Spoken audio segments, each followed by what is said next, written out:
C'est le mal de notre époque, chers amis de la Casa des médias. Nous ne parvenons plus à nous concentrer. On se disperse, et à la fin, eh bien, on ne sait plus ce qu'on fait. Allow me to show you something.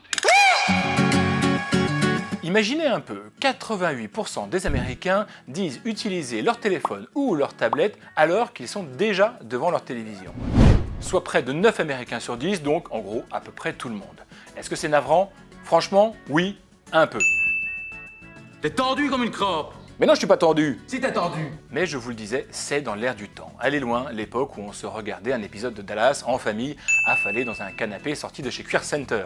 Aujourd'hui, on regarde Danse avec les stars en discutant avec ses amis sur WhatsApp. D'ailleurs, 40% des personnes interrogées pour cette étude disent envoyer des messages en même temps qu'ils sont devant leur programme. Alors vous me direz, ce n'est pas un journaliste qui va vous faire la leçon, nous sommes les premiers à commenter sur Twitter tout ce qui se passe à la télévision. Mais attention, certaines choses sont sacrées. Là, c'est non.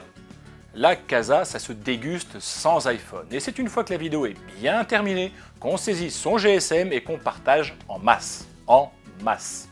Cette addiction à votre smartphone dit plusieurs choses. La première, c'est ce qu'écrit très bien Bruno Patino dans ce livre, La civilisation du poisson rouge. Le temps d'attention a dramatiquement chuté au cours des dernières années et selon les ingénieurs de chez Google, celle des millennials est de 9 secondes. 9 petites secondes. Oh, il m'en a dit assez. Il a dit que vous l'avez tué. Non, je suis. Et voilà, 9 secondes et l'attention du milléniaux s'est déjà tournée vers autre chose et il ne saura jamais qui est le père de Luke Skywalker. Ce qui transpire également de cette étude, c'est ce que sont devenus les programmes télé, à savoir des produits de consommation jetables auxquels le public ne s'attache que furtivement.